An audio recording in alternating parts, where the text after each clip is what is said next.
Assalamualaikum warahmatullahi wabarakatuh.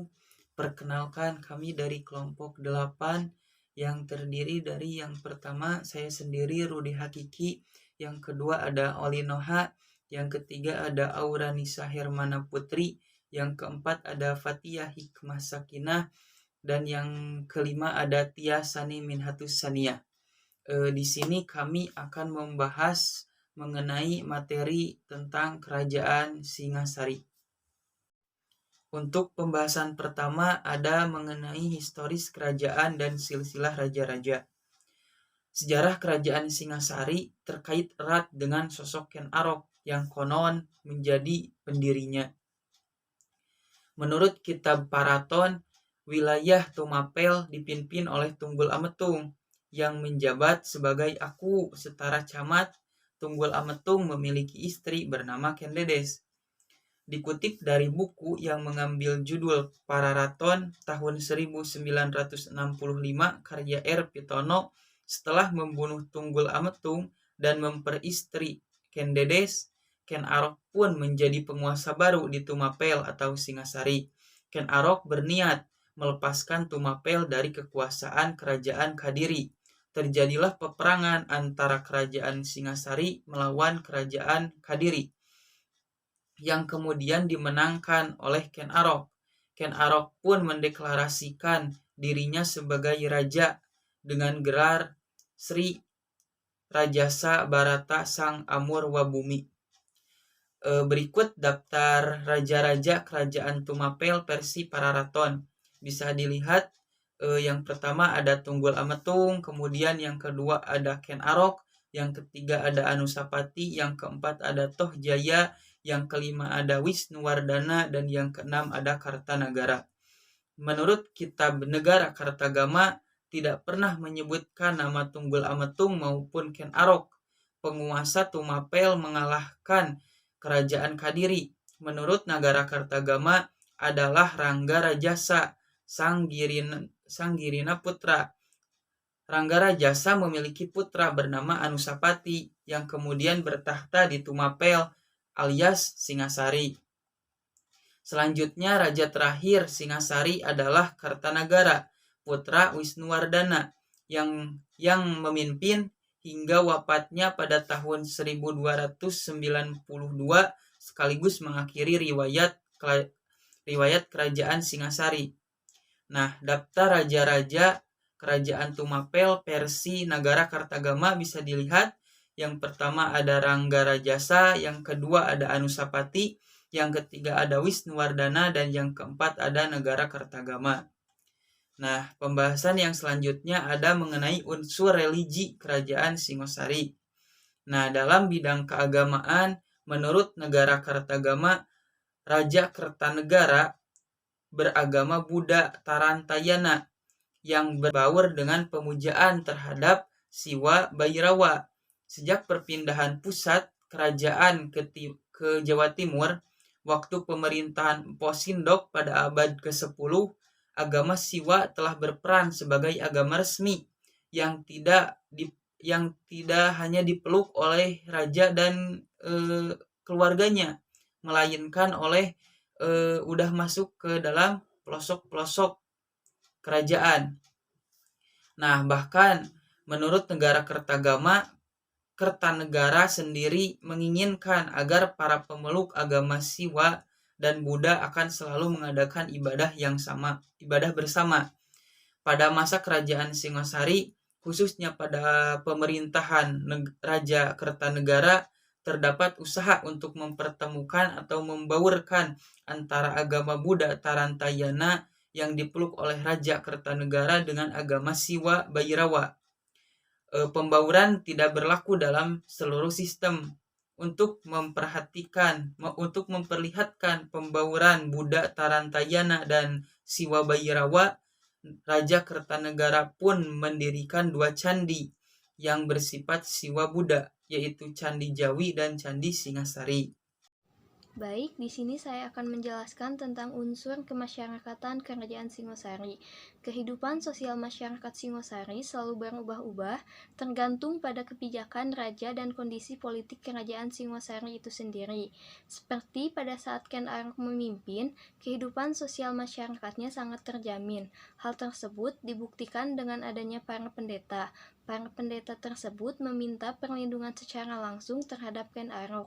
Tetapi ketika Ken Arok dibunuh oleh Anusapati, lalu Anusapati naik tahta menjadi raja, kehidupan sosial masyarakatnya memprihatinkan karena Raja Anusapati lebih banyak menghabiskan waktunya untuk bermain sabung ayam, bukannya membangun kerajaannya. Kemudian, pada saat Wisnuwardana diangkat menjadi raja, kehidupan sosial masyarakatnya mulai membaik. Dan setelah Kartanegara naik tahta menjadi raja, Kartanegara mampu menjamin kehidupan sosial masyarakatnya menjadi makmur. Tidak heran, kerajaan Singosari menjadi kerajaan yang besar pada saat masa pemerintahannya. Baik, selanjutnya adalah penjelasan tentang sistem peralatan kerajaan Singosari. Masyarakat Singosari dikenal memiliki kemampuan dalam hal memahat. Karena hal itu, masyarakat Singosari memiliki alat pahat yang digunakan untuk membuat arca-arca maupun prasasti yang dibuat pada masa itu. Masyarakatnya juga menggunakan keris sebagai senjata ataupun alat pusaka. Contohnya seperti keris Empu Gandring. Tidak hanya keris, masyarakat Singosari juga menggunakan tombak dan pedang untuk berperang ataupun untuk menjaga keamanan wilayahnya. Dan berikut adalah contoh-contoh peninggalan kerajaan Singosari. Yang pertama ada prasasti Singosari, yang kedua ada prasasti Wurare, dan yang ketiga ada Arca Anusapati, Wisnuwardana, Kendedes, Jokodolok, dan Arca Dua Palara. Dan yang selanjutnya adalah peninggalan Candi Singosari. Ada Candi Kidal, Candi Singosari, Candi Jago, Candi Katang, dan candi-candi yang dibangun pada saat itu. Mungkin sekian yang dapat disampaikan. Mata pencaharian Kerajaan Singasari. Tidak hanya dalam perihal pertanian, terdapat juga perdagangan yang menjadi sektor perekonomian sekaligus kehidupan dari masyarakatnya. Dengan terdapatnya Sungai Brantas, tentu lalu lintas perdagangan dari kerajaan ini semakin mudah untuk berbagai wilayah, baik itu wilayah luar maupun wilayah pedalaman. Dalam kepemimpinannya, Raja Kertanegara mampu memimpin perekonomian kerajaan menjadi lebih baik. Ia menjadikan Singasari ini menjadi sebuah kerajaan besar pada masa pemerintahannya. Tidak hanya itu, kehidupan ekonomi masyarakat dari kerajaan ini terbilang cukup baik dan makmur.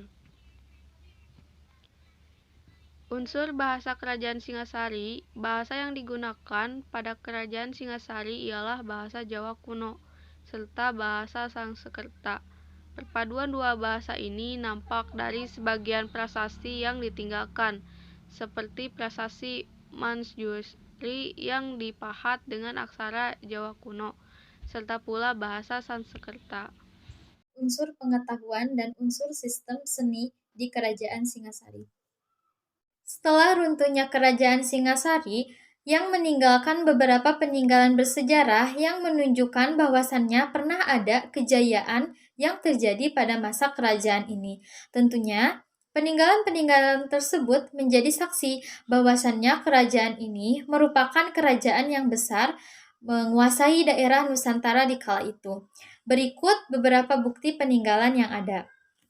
Yang pertama, Candi Jago. Singasari mempunyai aset sejarah bernama Candi Jago dengan arsitektur yang menyerupai teras punden berundak. Walaupun begitu, candi ini mempunyai wujud yang cukup akibat bagian atas hanya tersisa sebagian saja.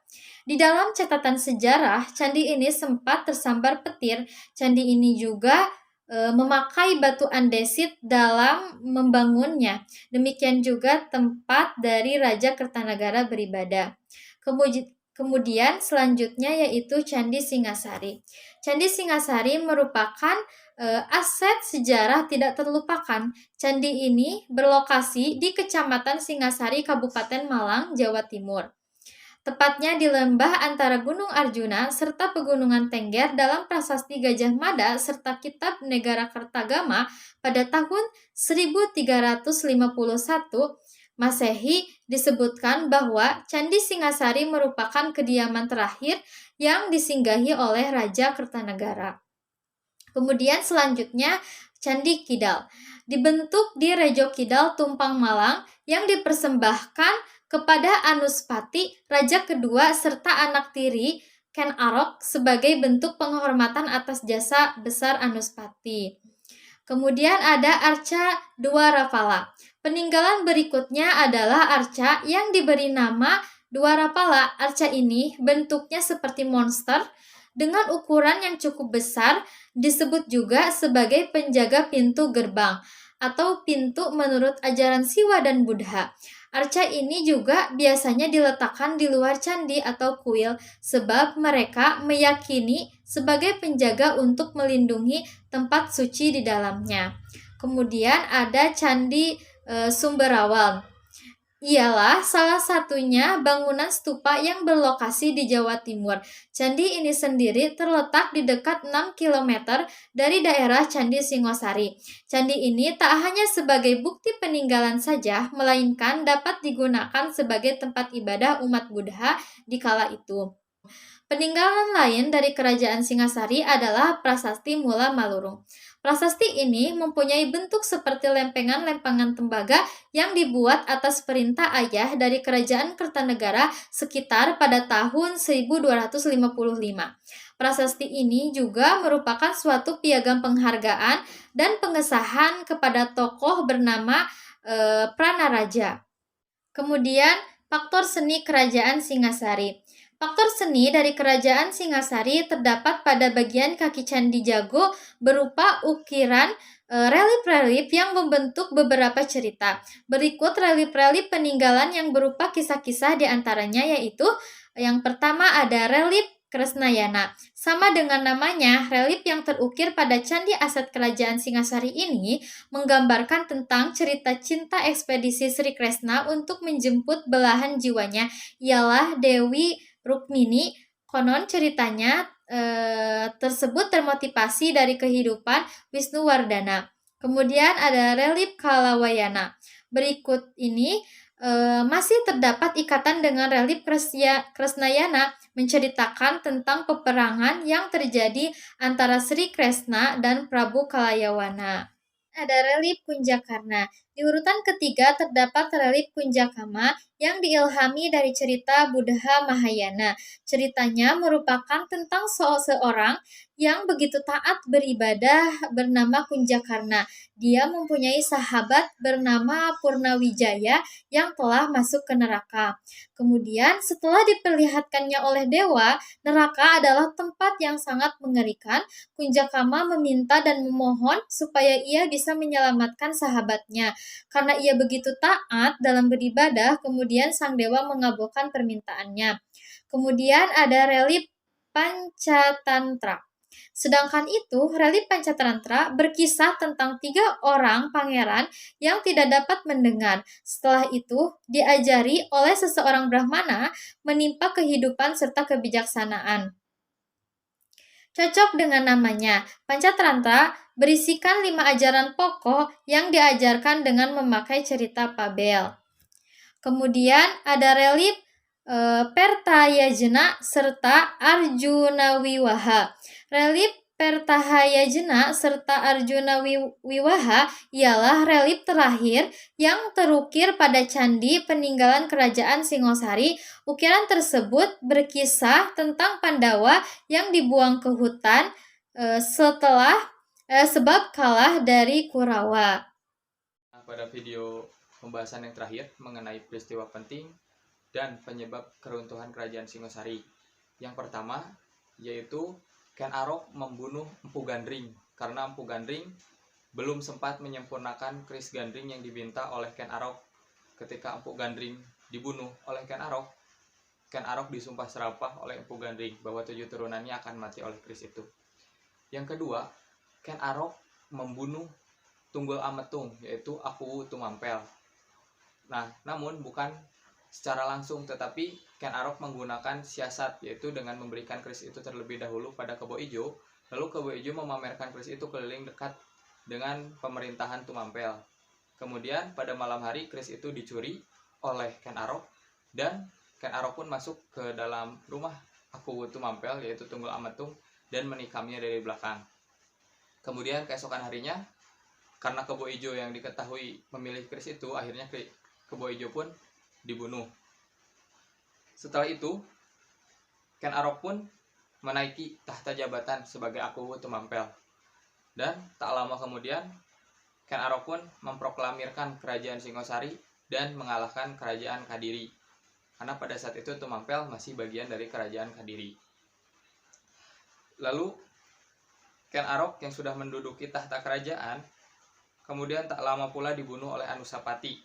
Anusapati yaitu anak dari Tunggul Ametung dengan Ken Dedes.